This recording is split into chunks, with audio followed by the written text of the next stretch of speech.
everybody, and welcome to today's Animal Cam. This is Kristen from Lion Learners East Midlands, and this is the very lively Cookie and Ted. Now, this week in our Animal Cam videos, we are going to be focusing on the Year 3 primary science curriculum. And today we're going to kick that off by looking at vertebrates.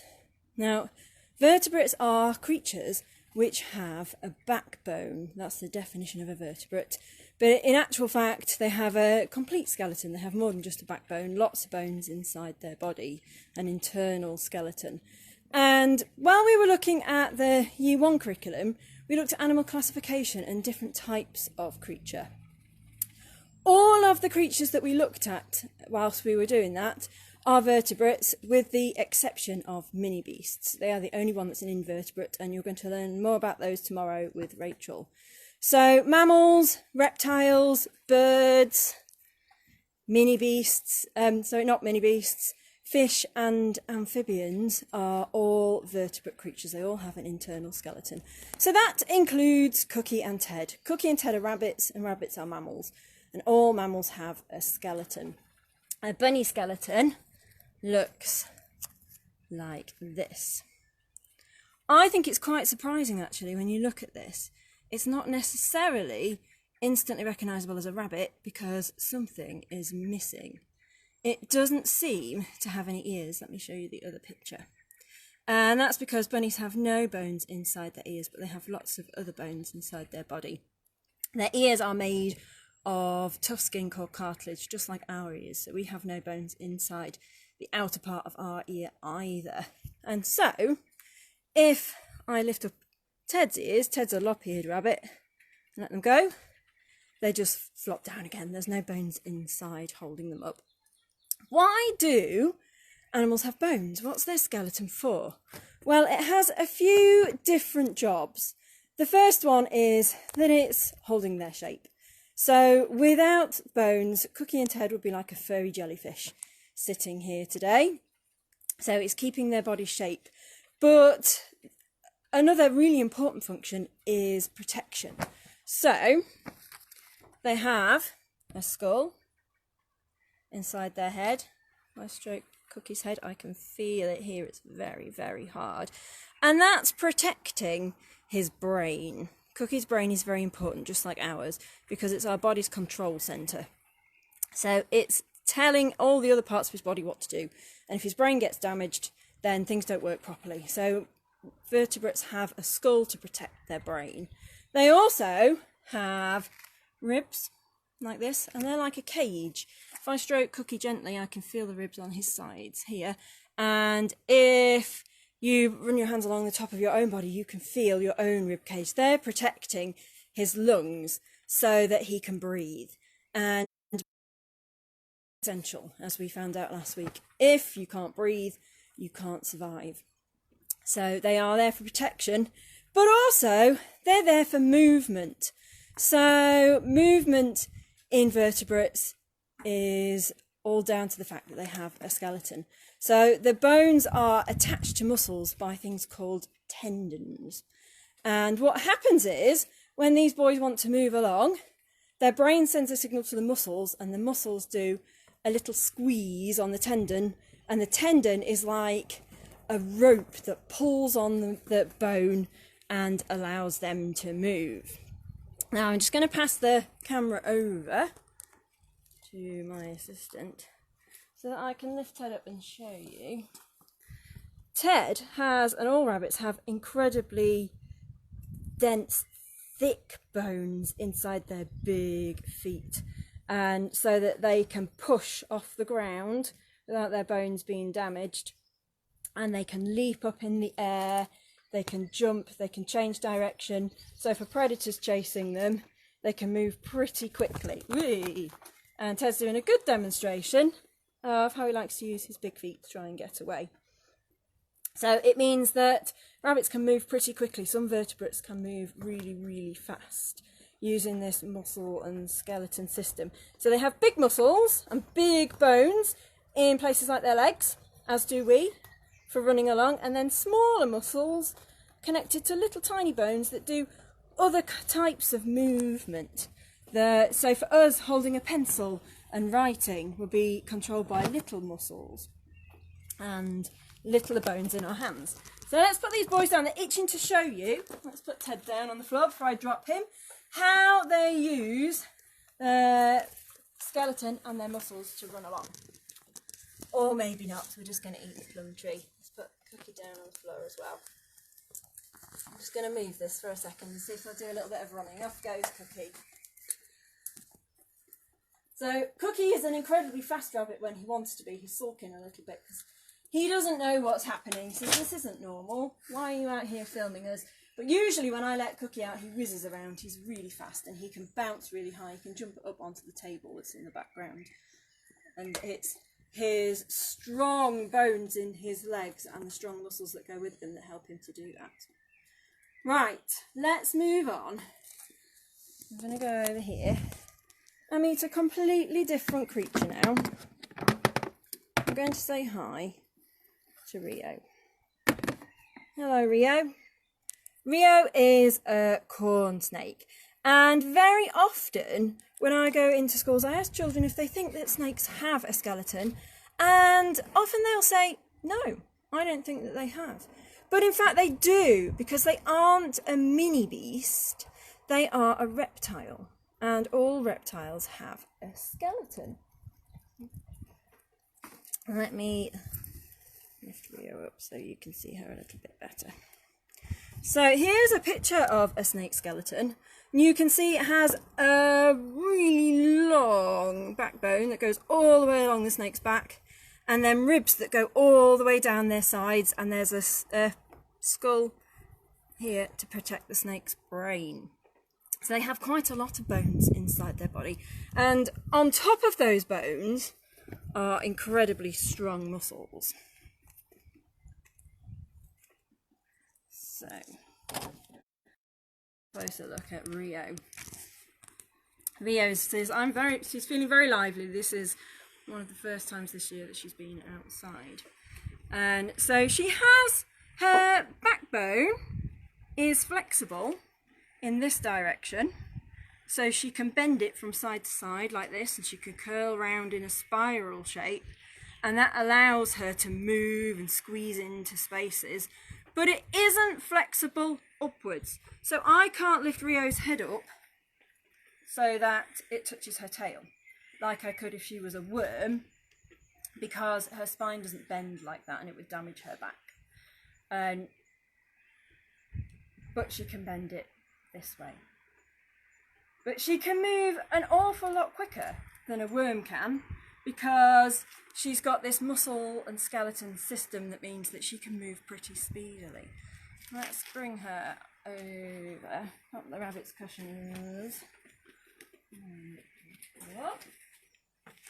And we can see Rio doing a little bit of moving. Or maybe not. Rio is a really lively snake, and usually she's really on the go. Now I'm just not going to bother. There we go, off she goes. And you can see she doesn't move completely in a straight line. That she's moving a little bit from side to side, and that's because her muscles pull one side of her body then the other to help her move along. She can get going really quickly if she wanted to. If she knew where she wanted to be, she can move incredibly fast compared to the speed that a worm can go. She's also really solid to feel. I can feel her spine, and also the really strong muscles that are attached to her bones. I can't actually really feel her ribs because her muscles are so strong. Right, let's put Rio back in. Then, very quickly, I'm going to show you Star.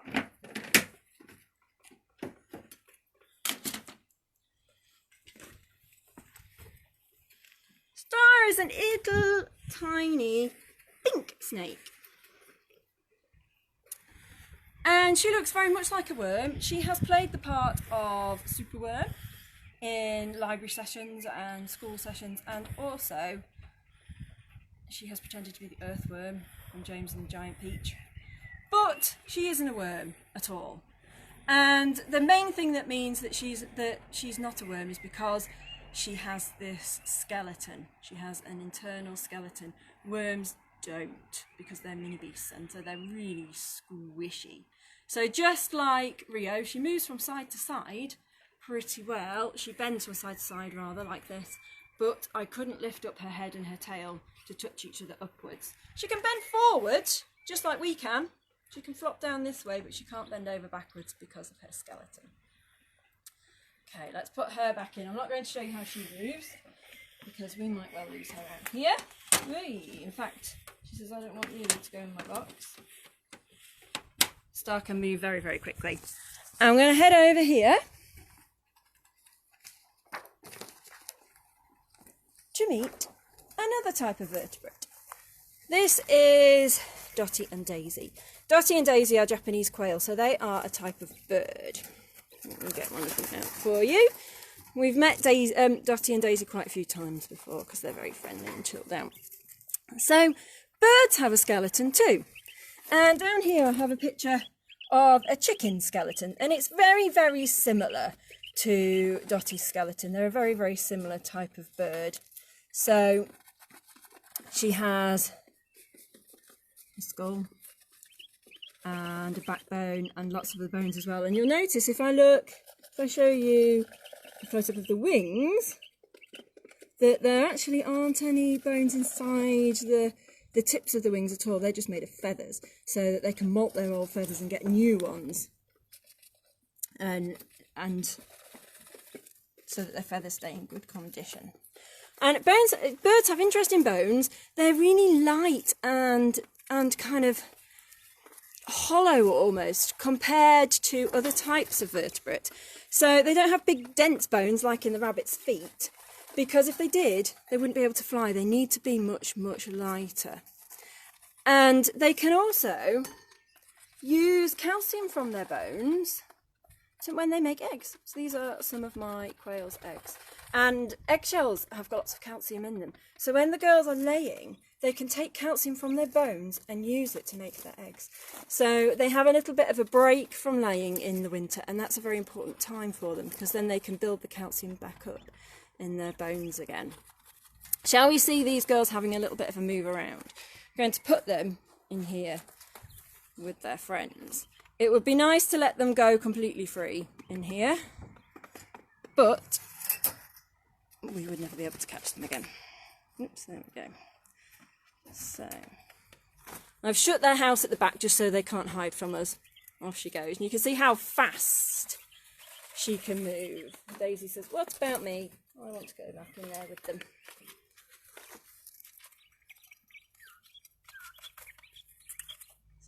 So they're all having a bit of a dust bath and a rummage around.